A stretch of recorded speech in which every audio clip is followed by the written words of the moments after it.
Alright guys, so in this part of the lesson, we're going to look at a special case where the price bounces off the 18 exponential moving average, the 18 EMA.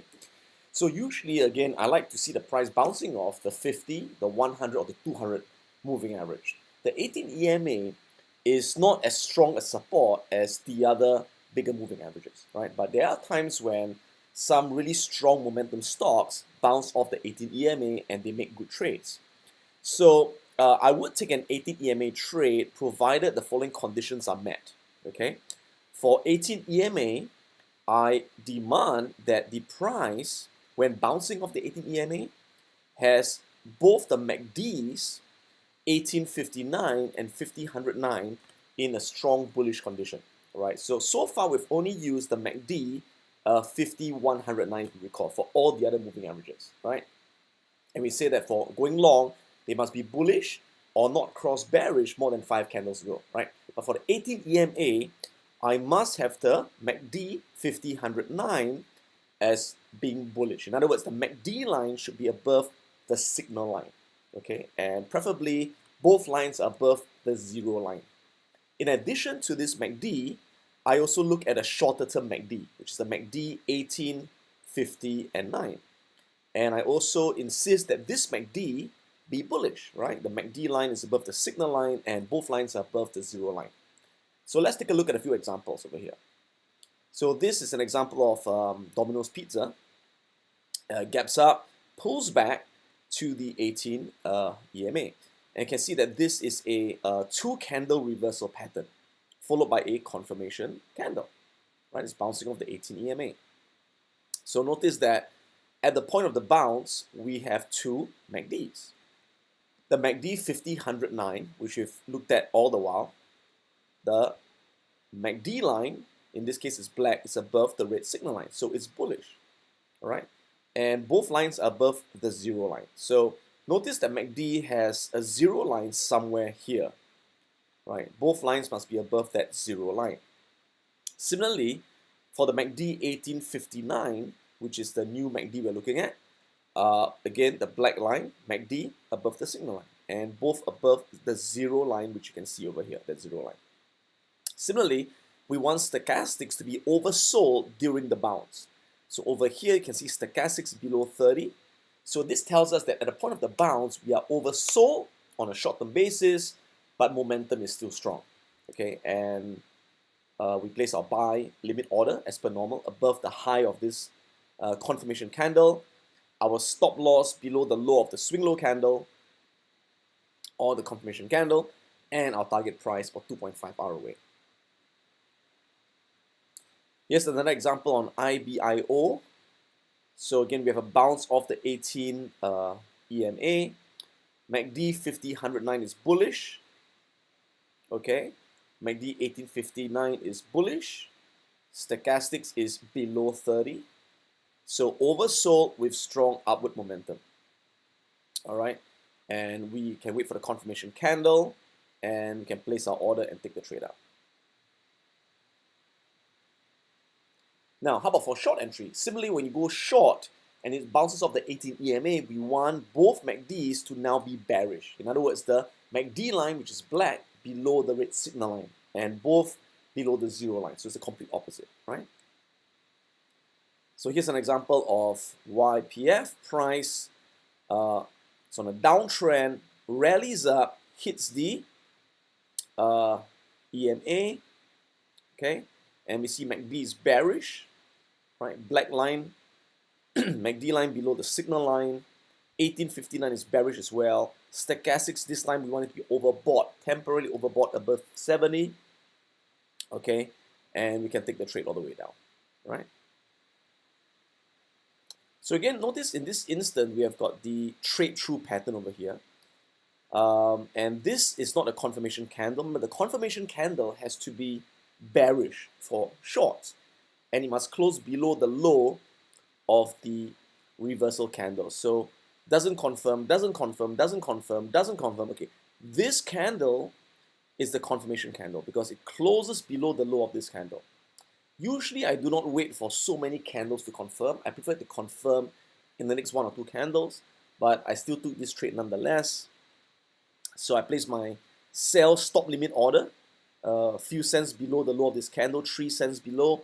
Stop loss in this case is will be above the high of the reversal candle, right? To get at least one ATR, because this confirmation candle is so small. If you place a stop loss above it, it's a bit tight, too tight, right? So target price 2.5 hour below our entry order. Okay. So let me summarize the low risk filters I look at before taking a bounce trade. So once again, when I'm going long for bounce trade, I want stochastics to be oversold, below 30. Okay. For short trades, stochastics above 70, overbought. Next, when going long, I want to see the MACD bullish or not cross bearish within 5 candles. This is for the bounce of 50, 100, 200. Okay. For short trades, MACD must be bearish, or if it's bullish, not cross bullish within the last 5 candles. Again, for bounce of 50, 100, 200. Okay. Next, we look at the counter trend line, as you recall me drawing earlier on. Ensure that price is not just below the counter trend line resistance for longs and not above the counter trend support for shorts. Next, ensure that you have a clear wave pattern, okay, for long and for short. So when we look at an uptrending wave going long, we want to see the price making higher lows, okay? And the reversal candle that bounces off the moving average must make a higher low than the previous swing low. Or the moving average, which is bouncing off, must have been tested before recently. All right.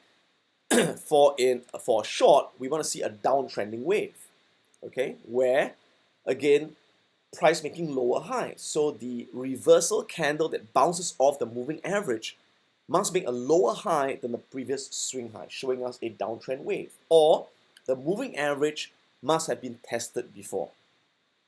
Number 5, ensure there are no strong resistance for long setups, no strong support for short setups. All right. So like whether you're trading the impulse pullback or the bounce strategy, again, you always draw potential resistance and support levels. And all this was taught in level 1 of the course. Okay.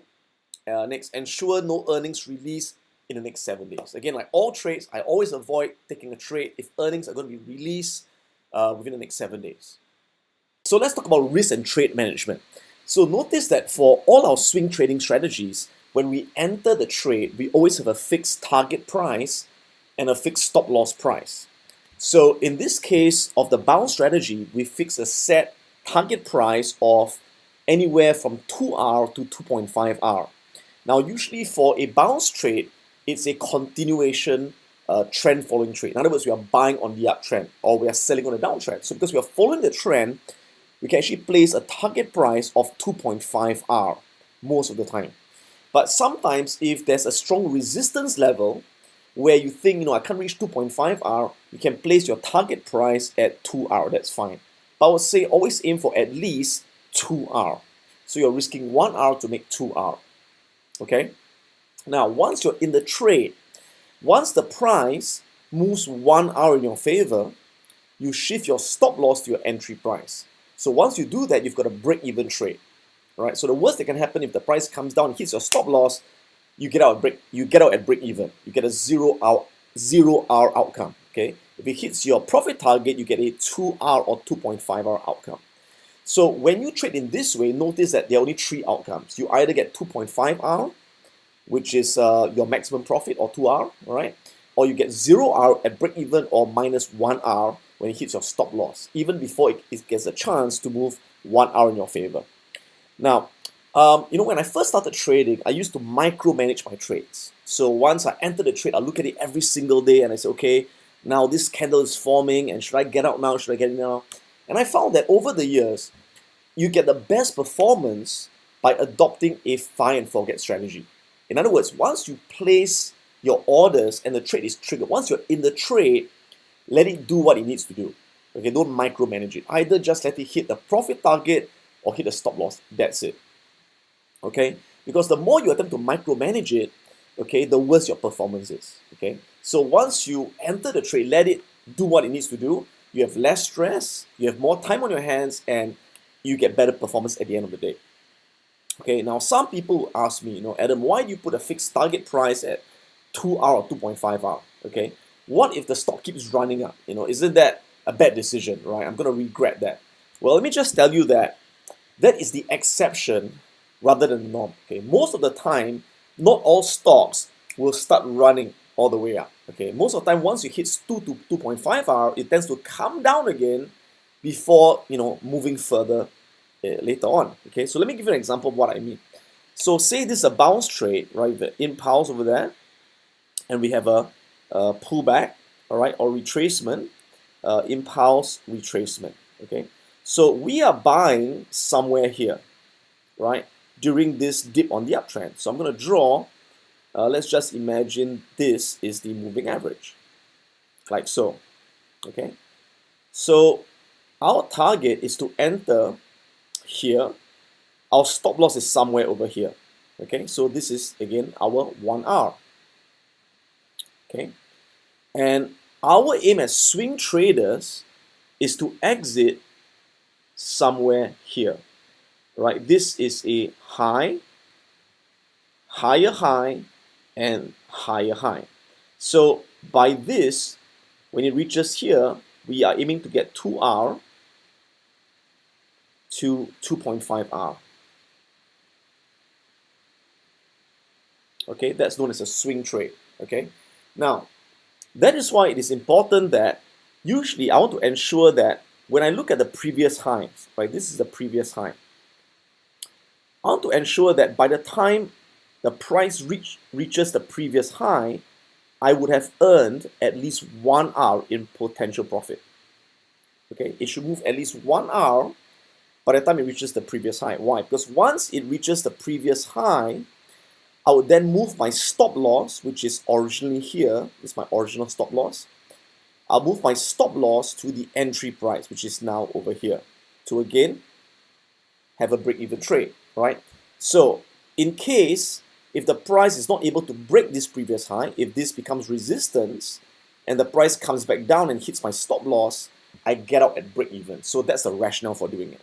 Now again, there will be cases when you enter the trade over there, it goes up and hits your profit target, right? So you get 2.5R, right? And you exit the trade, and what happens after that? The price will then run all the way up and it goes to the moon, for example. Now it will happen, but like I said, that is the exception rather than the norm. Okay, most of the time it's not going to do that. Most of the time, after it hits your profit target, it's going to come back down again, okay, and then maybe continue the trend, right? So there are some people who follow like a trend following approach. In other words, they just follow the trend all the way till the trend ends. Now, if you're a trend follower, you're not a swing trader. You're more of a medium-term investor. And following the trend could keep you in that trade for a couple of months or even years, for example. And there's nothing wrong with that. It's just that for this trading style, where we want to do many trades in a month to create monthly income, we want to exit the moment we've hit a new high. All right, and then we re-enter at the dip of a new stock or that same stock if we see the same bounce setup. Does this make sense? Okay, so there will be times that when you exit the trade, the price goes up, right? Now, if that happens, you've got no regrets because you've followed your trading rules. Okay, it's kind of like I always joke that what the stock does after you exit is none of your business. Right, so if the stock goes to the moon, it's none of your business. And after you exit, if the stock collapses, it's also none of your business. It's kind of like a relationship, right? So after you've broken up with the girl and saying, I'm bored of the girl, I'm bored of the guy, and you get to a new relationship, and the girl you broke up with hits the lottery and wins $100 million, okay, you should have no regrets, okay? And, the moment you break up with a girl or a guy, do not attempt to contact them. Don't find out what they're doing after that, right? Don't stalk them. So what they do after that in their life is none of your business. And the same thing is true in trading. Once I exit the trade, I don't care what the stock does. It's none of my business. So you gotta have that attitude, okay? Make sense? Okay, good. Now, the next thing is this. Always exit the trade before earnings is released. Now, recall one of our entry criteria is that we never enter a trade if earnings is coming within 7 days, okay? But there will be cases where sometimes the stock may not reach your target price before earnings is released. Now, earnings is released every 3 months. So say for some reason you're in the trade, it's still there, it's not hit your profit target, it's not hit your stop loss, it's like drifting, and earnings is coming, all right? Now, I always exit before earnings, because if the company announces bad earnings, the price could gap down violently way below your intended stop price or your stop loss price. So instead of losing 1 hour, you could lose 2 hour, 3 hour, or even 4 hour. Okay, and that is why I always exit before earnings. Now you may say, Adam, but if the stock announces good earnings, the price could gap up as well, right? Yeah, that's true, but I don't know what's going to happen, right? And I'm not willing to take that gamble, right?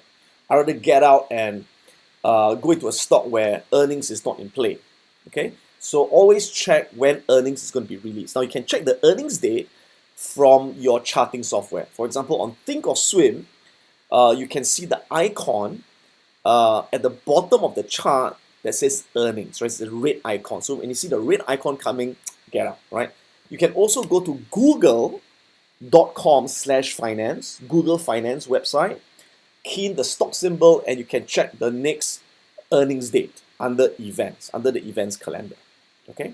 Now, another question students ask me would be, okay, and what if the trade doesn't exit within a couple of weeks? What do I do? Now, most of the swing trades I take will hit the profit target or stop loss within 1 week or 2 weeks. Okay, but there will be rare instances where the trade will not exit for a couple of weeks. So people ask me, what do I do then? Do I exit after it goes sideways for a while? Now it's completely up to you. For me personally, I just leave the trade there until it hits the profit target or the stop loss, all right? Or before earnings is released, okay? Unless if the stock is using up a lot of my margin, and because the stock is using a lot of my cash, I can't take a new trade, then yes, I may exit because of that. But if I trade with CFDs, it doesn't use up much of my cash. If I can afford to leave the stock there, I'll just leave it there, okay? But if you want to set a rule for yourself that says, okay, if the stock doesn't hit my profit target or my stop loss within 4 weeks, I like to exit that stock. If you like to set that rule for yourself, there's nothing wrong with it. But you just have to apply that rule consistently. Remember that in trading, there's no such thing as a right or wrong exit rule. The key is to follow the exit rule that you predetermine consistently, and that leads to consistent results. Okay? All right. So that sums up this part on risk and trade management.